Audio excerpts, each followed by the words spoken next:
Alors, comme après chaque course, un petit point sur les classements. Après le Grand Prix de Grande-Bretagne, donc, 99 points d'avance sur Sergio Pérez. Donc, c'est l'équivalent de 4 courses, de 4 victoires à 0. Donc, il peut rater 4 Grands Prix et Pérez, gagnera les 4 courses. Et à ce moment-là, seulement, il rattrapera Max. C'est dire.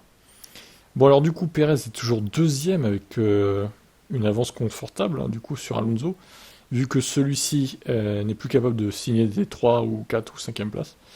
Bon, les Aston, je comprends pas trop le rythme, ça s'effondre totalement. C'est assez étonnant. Bref, on y reviendra. Je pense de toute façon, ils vont devoir mettre des évos, hein, s'ils veulent concurrencer Merco et Ferrari. Alors justement, Merco, Lewis Hamilton qui revient sur Fernando Alonso à nouveau, 16 points d'écart entre les deux. Carlos Sainz 5ème, 83 points. Russell revient à 1 point de Sainz. Du coup, suite à la Pérésina de Ferrari encore à Silverstone. Hamilton a 39 points d'avance sur son équipier. C'est assez confortable pour le coup. Leclerc qui revient un tout petit peu également sur Sainz.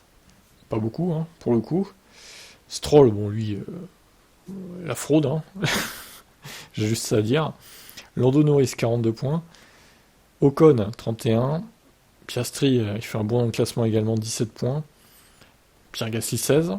Albon 11. Il se détache du Hülkenberg qui a 9 points. Bottas 5, son équipe les 4. Tsunoda 2. Kevin Magnussen 2. Sargent 0. Tout comme De Vries. Et s'ils sont pas prêts, à mon avis, AlphaTauri doit remettre des points, hein, vu le rythme catastrophique de cette équipe en ce moment. Alors justement, le championnat par équipe. Oh là là, Red Bull, mon Dieu.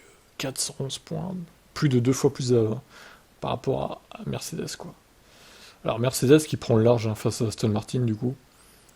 Ferrari qui du coup revient même pas sur Aston Martin suite à ce Grand Prix. McLaren qui dépasse Alpine, 12 points d'avance maintenant. 59 pour McLaren, 47 pour Alpine. Ah là là, ça fait très très mal Alpine, hein, cette course, hein. 0 pointé, c'est dur, hein. Williams 11, qui revient à égalité avec As du coup, grâce à Albono. Et Alfa Romeo 9 et AlphaTauri, toujours 2 points. Voilà, bon ben, que dire, hein. Pour résumer, Red Bull continue sa domination avec Verstappen surtout. Mercedes, on va dire que la safety car a bien arrangé Lewis. Même George un peu aussi, même si lui, bon, il s'est un peu fait baiser au final.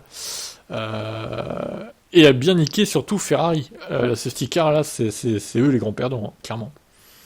Aston, bon, ça n'a rien changé, je pense. Quant à McLaren, bah écoutez, ils ont fait un super week-end à Silverstone. Maintenant, est-ce que ça va durer McLaren ou est-ce que c'est un peu comme Aston, ça va être sur 3-4 courses ou 5 et après ça va retomber? Seul l'avenir nous le dira, ça. Parce qu'Aston, je les voyais vraiment se battre pour les places sur le podium plus longtemps que ça, en fait. Mais là, ils sont décevants. Bon, écoutez, on verra. On verra, cette saison est assez surprenante. À part pour le vainqueur, du coup, qui est toujours le même. Mais derrière, ça change tout le temps, en fait. Allez, je vous laisse commenter. Et à plus pour de prochaines actus.